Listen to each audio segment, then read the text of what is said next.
All right, guys. Issue 6 right here, Death of the New Gods. A lot of big things happening in the DC Universe right now between the Countdown to Final Crisis, all the 52 books coming to an end, the minis.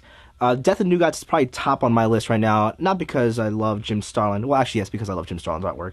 But because the story is being told in such a great, like, kind of very mysterious way, but, like, on an epic scale, because this is a big chapter in the DC Universe being closed. You know, Death of the New Gods, there'll be a 5th world, you know, new gods coming in.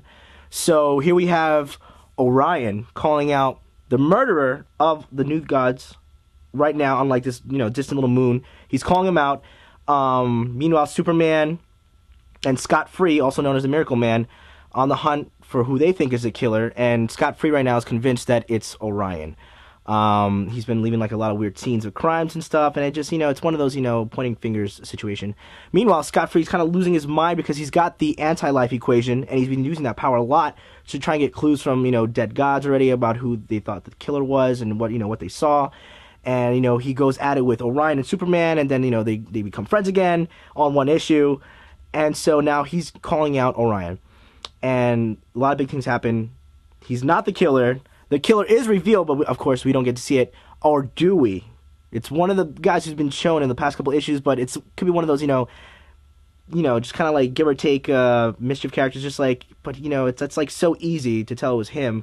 So I think it's someone bigger than that. But other than that, great book. I really can't wait to see how this is going to end, you know. I mean, so far a lot of new goods have died.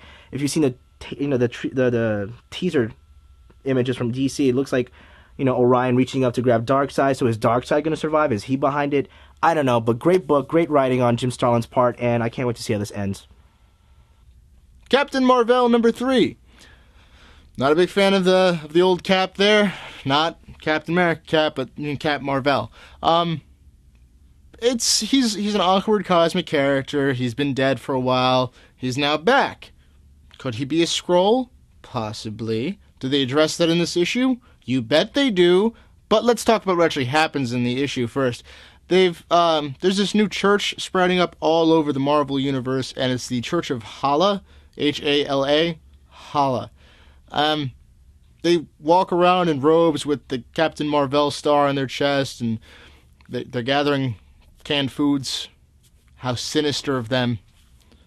They're going to conquer the world with canned foods, I think. But more importantly, Captain Marvel talks to the Cobalt Man, he's like, I'm a Skrull. You're a Skrull. And my mind exploded into 1,000 pieces, because now everybody's a Skrull. And on top of that, who does Captain Marvel go to talk to when he's all like, I don't know what's happening, I might be a Skrull? He goes to talk to Carol Danvers, who might be a Skrull. Alright, so maybe the Skrulls that got into these positions to come to Earth to cover for people are too brainwashed into thinking that they're people. So now no one knows who's a Skrull because the Skrulls don't know they're Skrulls. You guys following me on this? Maybe I'm a Skrull and I don't know I'm a Skrull. Maybe. I don't remember dying, although I did have a couple close calls. I think I'm a Skrull. Alright guys, next review right here, issue 2 of Ultimate Human.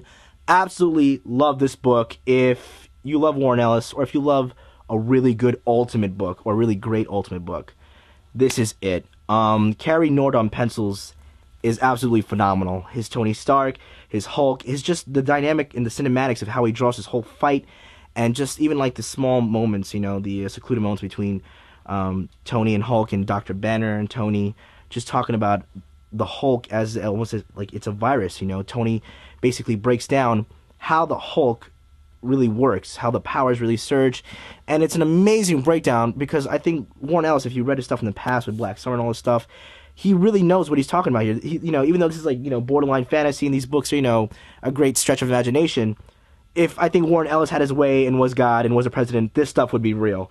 So I love this book just because of that, and just the story alone, it's worth reading. And so you see the first appearance of the Ultimate Leader in here, which is a bit more gothic and very, you know, it's got the more horror-like sense to it because he has this just huge cranial head because his brain's so big, and he has like this, you know, giant metal contraption holding it up. And so he's on a mission just to kill Tony and Dr. Banner just because they're in control of amazing technology and power. and knowledge that he knows is rightfully his because he's the smartest man and they don't deserve it. So the only way of, taking something that doesn't deserve somebody is to kill him. So that's basically, what this issue reaches. Great book, great art. You have to read this book, especially with Ultimatum coming. It's going to set, the standards for a lot of stories to come in the Ultimate Universe soon. So I highly recommend this book. Great job, Warren Ellis.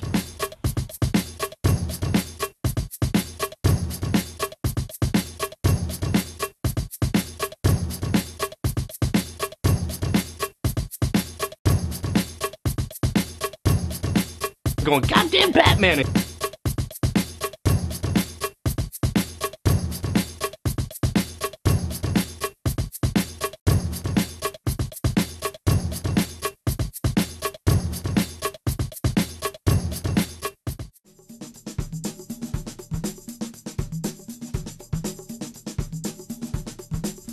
Yay!